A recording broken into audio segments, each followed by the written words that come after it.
अस्सलामुअलैकुम, सत श्री अकाल, नमस्ते, आदाब। तो कैसे हैं आप सब। अभी इस वीडियो में आप सबको बताने वाला हूं कि एक अजनबी ने सऊदी का कत्ल कर दिया। क्यों किया, कैसे किया और करके भाग गया। उन्होंने सोचा कि हमें कोई पकड़ नहीं सकता, लेकिन सऊदी का निज़ाम ऐसा है कि आप लोग सोचते भी रह जाएं तो भी नहीं सोच पाएंगे, क्योंकि हमारे इंडिया की कानूनी व्यवस्था अलग है और अरब के देशों की कानूनी व्यवस्था बहुत ही ज़्यादा अलग है। क्योंकि हमारे यहाँ है 150 मतलब 1.5 अरब के आसपास लोग रहते हैं, 140-142 करोड़ के आसपास, और वहाँ 2 से 3 से 4 करोड़ के आसपास लोग रहते हैं। इसके लिए उनकी कानूनी व्यवस्था ज़्यादा अच्छा है हर मामले में।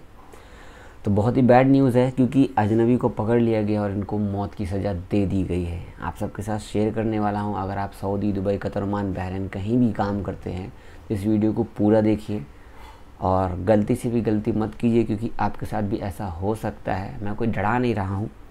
शेयर कीजिए वीडियो, क्योंकि ये इन्फॉर्मेशन वाली वीडियो आप लोग अगर शेयर करेंगे तो और भी लोगों तक पहुँचेगा, उनको भी पता लगेगा ये सारी चीज़ें, खास करके क्योंकि ऐसी न्यूज़ बहुत कम आती है। कम क्या, आती ही नहीं है, और बताना भी बहुत मुश्किल होता है। मैं ये न्यूज़ भी बता रहा हूँ तो 2-3 दिन लेट बता रहा हूँ। यहाँ पे देख सकते हैं सऊदी के लिखा हुआ है, वैसे सऊदी नहीं होता, आगे गलत लिखा हुआ है यहाँ पे। सऊदी ने नेपाली हत्यारे की मौत की सज़ा सुनाई गई है, इनका ये कहने का मतलब है। घटना के बाद हत्यारे मौके से फरार हो गया। फ़ोटो मामला सऊदी अरब में अल-जौफ का है, ठीक है। ये आपको गुरुवार को एक लोकल नागरिक जो सऊदी अरब का, उसको चाकू मारकर हत्या करने वाले व्यक्ति को फांसी दे दी गई है। मैंने कहा ना, फांसी दे दी गई है, इनको मौत की सज़ा दे दी गई है। सऊदी समाचार एजेंसी एसपीए के तहत कहा गया है कि मंत्रालय की ओर से बयान जारी में कहा गया कि नेपाली नागरिक शांता बहादुर पुन ने सऊदी नागरिक औदा बिन अयेज बिन हमूद अल सरारी को चाकू से मार दिया, लगातार वार कर मार दिया। घटना के बाद आरोपी मौके से फरार हो गया। इस पूरे मामले में बात यह है कि अदालत के पास केस वेस चला, 1-2 महीना वेटिंग हुआ, इसके बाद इनको मौत की सज़ा सुना दी गई है। तो ये मामला है, आपको बता दूं, ये मामला है नेपाली का। तो नेपाली भाई काम कर रहे थे अल-जौफ में ही। अब इनका क्या मामला हुआ, सऊदी से नहीं हुआ, इन्होंने सऊदी को चाकू से ही गोद के मार दिया। और अब तो खैर मुसीबत की बात ये है कि ये सऊदी में काम कर रहे थे। काम करते करते इनके दिमाग में कहाँ से आया कि भाई हम कत्ल कर देते हैं, ये कर देते, वो कर देते हैं। अब बताओ, किसी को इस तरीके से मारना, क्योंकि कानून नहीं है। अगर किसी ने आपको कुछ बुरा बोला, भला बोला, कुछ ही बोला, इस तरीके से आप किसी को भी कुछ भी कर दोगे। इसके लिए जान के बदले जान, खून के बदले खून, जो भी होता है। सऊदी का एक नियम कानून है, चाहे वो अजनबी करे या सऊदी, सबके लिए नियम एक है।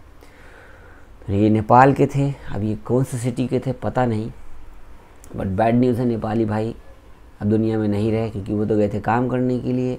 ऐसी चीज़ें करने से क्या होगा, कुछ नहीं, क्योंकि आप लोग तो अरब में रह गए, काम कर रहे हो, चले गए दुनिया से बाहर। लेकिन जो आपके पीछे भाई बहन रिश्तेदार आपके बैठे हुए हैं गांव मोहल्ले में, आपका वेटिंग कर रहे हैं, आपकी सैलरी का वेटिंग कर रहे हैं और आपका इंतज़ार कर रहे हैं आपके बारे में, उनको न्यूज़ भी नहीं पता कि आपके साथ क्या हुआ, कहाँ गायब हो, क्यों नहीं हो। ऐसा कोई भी गलत कदम मत उठाइए। कोई भी तरह का कोई बात होता है, कुछ भी होता है, तो आप सबसे पहले सऊदी पुलिस से जाके कांटेक्ट कीजिए। सऊदी पुलिस आपको जान से बंदूक लगा के नहीं कहेगा कि हाँ अब तेरे को मैं फंसा दूंगा, वो कर दूंगा, ऐसा कुछ नहीं है। आप अगर सच्चे हैं, झूठे हैं, कुछ भी हैं, पुलिस है वहाँ पे, आपको सपोर्ट करेगी, आपके 100% बात मानेगी। पुलिस नहीं है तो कोर्ट है, प्रॉब्लम सॉल्व होना ही होना है। अब आप लोग सोचते इस तरीके से मार के ख़त्म कर देंगे, ऐसा तो अजनबी को ही मार के ख़त्म कर सकता था, बट फ़ायदा क्या हुआ, कुछ हुआ? दोनों के दोनों दुनिया से चले गए, कोई फ़ायदा हुआ लड़ाई झगड़ा करके? बाहर देश में लड़ाई झगड़ा तो करना ही मत, क्योंकि लड़ाई झगड़ा करने से किसी का कोई नुकसान नहीं हुआ है। बाहर के अपने इंडिया की बात भी देख लो, किसी भी देश में रहते हो लड़ाई झगड़ा तो करना ही मत, क्योंकि लड़ाई झगड़ा करने से किसी का कोई फ़ायदा आज तक तो हुआ नहीं है। शेयर कीजिएगा, सब्सक्राइब कीजिएगा। छोटी सी इन्फॉर्मेशन मैंने आपको शेयर किया हूँ। मिलता हूँ शाम की न्यूज़ की वीडियो में। अल्लाह हाफिज़।